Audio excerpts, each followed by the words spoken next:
Now, Nat, 200 games this week, from late grace to 200 games, that's quite a journey.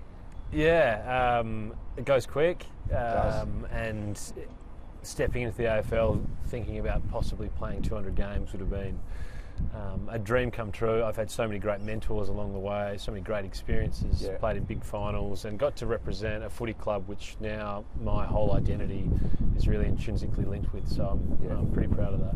Now, when some people start their career, they're like, I just want to play one game. You know, I've been drafted, I just want to play one game. But other guys think, no, I want to be a 200-300 gamer. Where would you sit with that?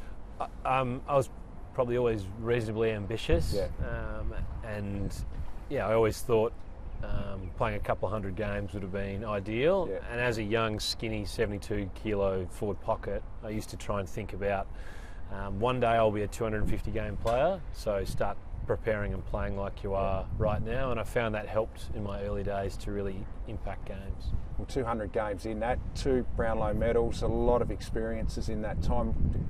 What comes to mind first and foremost? Is there something that sticks in your mind as a memory straight away? There's a lot, Richo. Our first real big final series in 2013, where we went on to play in the grand final, was a really special time. I was a young player coming through. 2015, being able to have such a great year. We were minor premiers. I won the Brownlow, but Dave Mundy was top 5 and had a fantastic year with what Ross Lyon did for our footy club.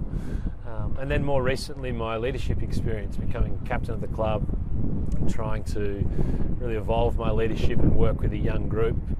Where we're at now, we've got young players like Sarong, Brayshaw, Chera, Darcy coming through that are the next generation of Freo, and being able to mould them gives me great fulfilment as a leader. Yeah, it's an exciting time for the club, isn't it? Some really great young players coming through. Do you see this group being able to get back to where you guys were in 2015? I think so. We're all optimistic in footy, aren't we? But our recruiting department have had a strategic long-term focus for a number of years. We've invested heavily in the draft, and we've got guys that are really committed to our club and wanting to hang around. So I genuinely see us as having all the tools required to get back to being a competitive finals team. And now it's really in the hands of some of those young stars to take our group back there. Now, what about yourself and your body? 200 games now. Do you see yourself playing into your mid-30s, or do you look that far ahead? But you've got Dave Mundy to look at, you know. Yeah, I do. I've got Dave at 36, still probably leading our best and fairest. I'm a bit different. I've had a lot of operations across my career. I play quite a physical, robust game, and it brings me undone at times. I'm limping to 200 somewhat, you could say, at the moment, but I'll keep preparing as well as I can, physically and mentally, and I think if my body and mind are still willing, there's no reason why I shouldn't be able to push into my 30s, a bit like you. Well, mate, just on that, can I take you back? A little birdie told me that you're a Richmond supporter. How did you end up a Richmond supporter living in Lake Grace? I'm not really sure, Richo. My next door neighbour, Cale Morton, was a Richmond supporter, and I sort of followed him a little bit, and my favourite player was you, coming out of the cage, just demanding the footy. But was through and through Tigers, man. Tried to get in front of the recruiters at draft camp and didn't give me a sniff, but that was a bygone time, and now I bleed purple. Absolutely. Just on that, 2008, you tried to get in front of the recruiters. What were you doing? Just sort of hanging out in front of the Tigers guys? Yeah, just, I don't know, to hold the door open here and there and just let them know that I was pretty keen to have an interview, but I couldn't have been more happy with the way it's turned out. Absolutely. So, Nat, I'm going to be just a little bit self-indulgent here, just excuse me, but did you watch the 2008 Brownlow Medal? Oh, tough night. I was at Aquinas College boarding house. I had my Richmond jumper on, and you've come from nowhere. I thought we were home, to be honest. And then Adam Cooney gets up and pinches it from us, but great effort to get that close. Yeah, I didn't think I was home, because going into it, I'd never really got votes before, and it was because I played in the midfield, but my worst 2 games were the last 2 games of the year, so everyone else thought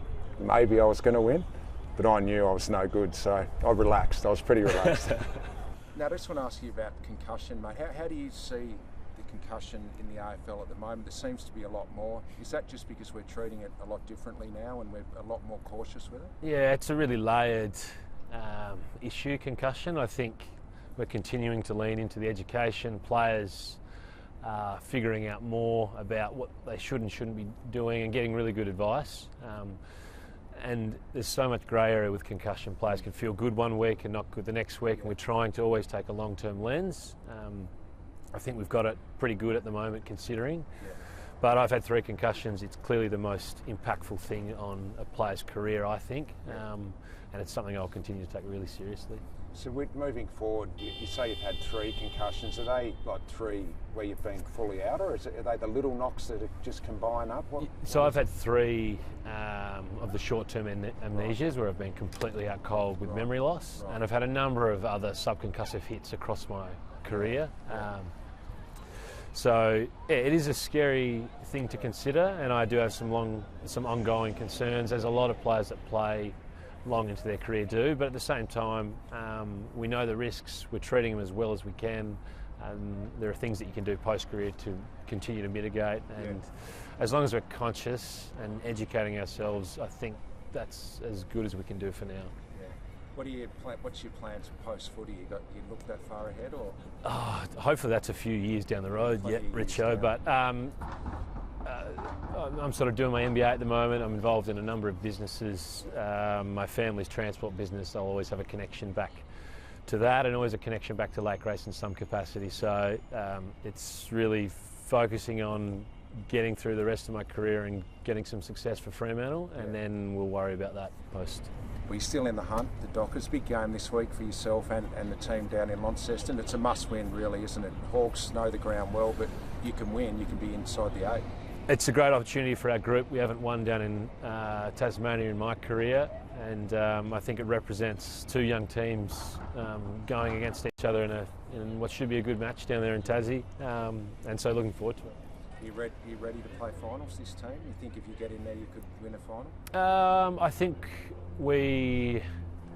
it's a hard question to answer. Like, you never know if you're ready, but we've got some guys that are starting to play some seriously good footy, and we're a better team now than we were in the first half of the year, so if we continue on this trajectory, there's no reason why not. You're going down to Tassie. I hope you pack the thermals. I'm from Tassie. You're going to need them. I won't be running the long sleeve this weekend, but yeah, it'll be nice and cool down there. Thanks for joining us. Thanks, Richard. Cheers, Thanks, mate.